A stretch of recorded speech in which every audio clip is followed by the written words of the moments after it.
जय प्रभुपाद जय प्रभुपाद जय प्रभुपाद श्रील प्रभुपाद जय प्रभुपाद जय प्रभुपाद जय प्रभुपाद ശ്രീല പ്രഭുപാദിൻ്റെ ബാക്ക് ടു വൃന്ദാവൻ എന്ന് പറഞ്ഞൊരു ബുക്കിൽ വായിച്ചാണ്. അത് ഹരിശൗരി പ്രഭു എഴുതിയ ബുക്കാണ്. ഹരിശൗരി പ്രഭു പ്രഭുപാദിൻ്റെ പേഴ്സണൽ സെർവൻ്റായിട്ട് ഒക്ടോബർ മാസം 1977 ഒക്ടോബർ മാസം ഉണ്ടായിരുന്നു. ആ സമയത്ത് അദ്ദേഹം കുറേ കാര്യങ്ങൾ റെക്കോർഡ് ചെയ്തിട്ടുണ്ടായിരുന്നു. അപ്പോൾ അതിലെ ഒരിതാണ് അതിൽ ഇത് ഒക്ടോബർ 8 കാര്യമാണ് പറയുന്നത്. ഒക്ടോബർ 8 കാര്യം പറയുന്നത്. ഒരു ദിവസം ആ ദിവസം ഭാഗവത് ദാസ് എന്ന് പറഞ്ഞൊരു പ്രഭുപാദിന്റെ ശിഷ്യൻ പ്രഭുപാദിനെ കാണാനായിട്ട് വന്നു. അപ്പം അദ്ദേഹം നല്ല വെയിറ്റുള്ള ആളായിരുന്നു, പെട്ടെന്ന് മെലിഞ്ഞാണിരുന്നു. അപ്പോൾ പ്രഭുപാദിന്റെ അടുത്ത് വന്ന് നിന്നു. അപ്പം പ്രഭുപാദ് ആരാ വന്നതെന്ന് ഇങ്ങനെ ഉപേന്ദ്രനോട് ചോദിച്ചു. ഉപേന്ദ്രൻ പേഴ്സണൽ സെർവൻറ്റ്, ഹരിശൗരി പ്രഭു സെക്രട്ടറിയും സെർവൻറ്റുമായിട്ടാണ്, ഉപേന്ദ്രൻ സെർവൻ്റായിട്ട് നിൽക്കുകയാണ്. അപ്പോൾ ഉപേന്ദ്രനോട് ചോദിച്ചു ആരാ വന്നത്. അപ്പം ഭാഗവതാണ് വന്നതെന്ന് പറഞ്ഞപ്പം പ്രഭുപാദ് അക്നോളജ് ചെയ്തു. ഉടനെ ഉപേന്ദ്രൻ പറഞ്ഞു അദ്ദേഹം വളരെ മെലിഞ്ഞു പോയി എന്ന് പറഞ്ഞു. പ്രഭുപാദ് ഡെഡ് ബെഡിൽ കിടക്കും. പക്ഷെ പ്രഭുപാദ് പെട്ടെന്ന് കൺസേൺഡായി. എന്തുകൊണ്ട് അദ്ദേഹം എന്ത് പറ്റി എന്ന് ചോദിച്ചു. അമ്മ ഭാഗവത് പറഞ്ഞു, ഞാൻ ചാതുർമാസ്യം എടുക്കുമായിരുന്നു, അതുകൊണ്ടാണ് ഞാൻ മെലിഞ്ഞതെന്ന് പറഞ്ഞു. 260 പൗണ്ട് ഉണ്ടായിരുന്നു, ഇപ്പം 160 പൗണ്ടായി മാറി എന്ന് പറഞ്ഞു. അപ്പോൾ അത് കേട്ടോ പ്രഭുപാദ് അത് വെരി ഗുഡ് എന്ന് പറഞ്ഞു. കാരണം ഭഗവാന് വേണ്ടിയാണല്ലോ ഓസ്റ്ററിറ്റി എടുത്തതെന്നുള്ള ഇതിൽ. അപ്പോൾ അതിനുശേഷമാണ് ഈ നാരായൺ മഹാരാജ് ഒക്കെ അവിടെ വന്നത്. പ്രഭുപാദിന്റെ ഗോഡ് നെഫ്യൂസ് ആണ് നാരായൺ മഹാരാജ്. അത് 1956 പ്രഭുപാദ് അമേരിക്കയിലേക്ക് വരുന്നതിന് മുമ്പ് ഇവരുടെ ആശ്രമത്തിൽ വരികയും ഇവര് പ്രഭുപാദിനെ സെർവ് ചെയ്യുകയൊക്കെ ചെയ്തിട്ടുണ്ട്. അദ്ദേഹത്തിന്റെ കൂടെ ഒരു ബ്രഹ്മചാരി ഉണ്ട്, ശേഷസായി ബ്രഹ്മചാരി എന്ന് പറഞ്ഞു, നാരായൺ മഹാരാജിന്റെ കൂടെ.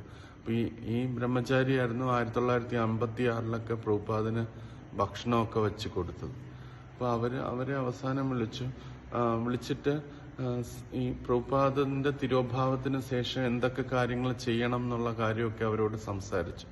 എല്ലാ ക്ഷേത്രങ്ങളിലും ഫെസ്റ്റിവലൊക്കെ കണ്ടക്ട് ചെയ്യണം, അങ്ങനെ ഒരു സമാധി എവിടെ വെക്കണം എന്നുള്ള കാര്യങ്ങളൊക്കെ. ഇപ്പം എല്ലാവരും എന്താണ് എക്സ്പെക്ട് ചെയ്യുക, പ്രഭുപാദിന്റെ അടുത്തുനിന്ന് എന്ത് വാക്കുകളാണ് വരുന്നതെന്ന് ഇങ്ങനെ ശ്രദ്ധിച്ചുകൊണ്ടിരിക്കുക.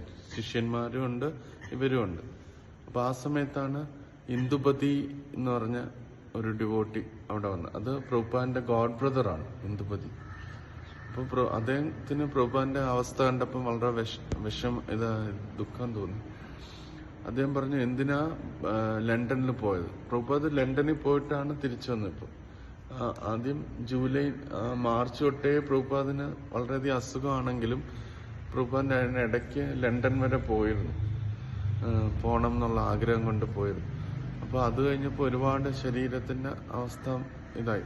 അപ്പൊ അദ്ദേഹം ഇങ്ങനെ ഒരു ഗോഡ് ബ്രദർ ആകുമ്പോൾ ക്രിട്ടിസൈസ് ചെയ്യാമല്ലോ. അപ്പൊ പ്രഭുപാദിനെ ഇങ്ങനെ ക്രിട്ടിസൈസ് ചെയ്തു, എന്തിനാ അവിടം വരെ പോയെന്നുള്ളത്. അപ്പൊ പ്രഭുപാദ് അത് എക്സ്പ്ലെയിൻ ചെയ്തു, എനിക്ക് എല്ലായിടത്തും പ്രചരണം ചെയ്യണം എന്നൊക്കെ ആഗ്രഹം അപ്പോഴും ഉണ്ടായിരുന്നു, അതാണ് ഞാൻ പോയത്. പക്ഷെ ഞാൻ തിരിച്ച് ഒരു കേടുപാടും കൂടാതെ ഞാൻ തിരിച്ച് വൃന്ദാവനത്തിൽ എത്തി എന്നിങ്ങനെ പ്രഭുപാദ് പറഞ്ഞു. അതിനിടയ്ക്ക് പ്രഭുപാദ് പിന്നെയും ഈ ഡിവോട്ടീസിനോട് കണ്ടിട്ട് പ്രഭുപാദ് പെട്ടെന്ന് ഇമോഷണലായിട്ടൊരു വാക്ക് പറഞ്ഞു. ഞാൻ പ്രചരണത്തിനിടയ്ക്ക് ചിലപ്പോൾ നിങ്ങളെയൊക്കെ കുറ്റപ്പെടുത്തി സംസാരിച്ചിട്ടുണ്ടാവും, ഞാൻ നിങ്ങളോടൊക്കെ അപരാധം ചെയ്തിട്ടുണ്ടാവും, എനിക്ക് മാപ്പ് നൽകണമെന്ന് ഇങ്ങനെ ശ്രീല പ്രഭുപാദ് പറഞ്ഞു. അപ്പം ആ സമയത്ത് അവിടെ അടുത്തിരുന്ന നാരായൺ മഹാരാജ് പറഞ്ഞു, അങ്ങ് ആരോടും അപരാധം ചെയ്തിട്ടില്ല, അങ്ങ് അപരാധം ചെയ്തു എന്ന് തോന്നുന്നത് ആ തോന്നുന്നവരുടെ ഫാൾട്ടാണ്, അവരുടെ മിസ്റ്റേക്കാണ് എന്ന് പറഞ്ഞു. അതിനെ ഹരിശൗരി പ്രഭു എക്സ്പ്ലെയിൻ ചെയ്യുന്നുണ്ട്.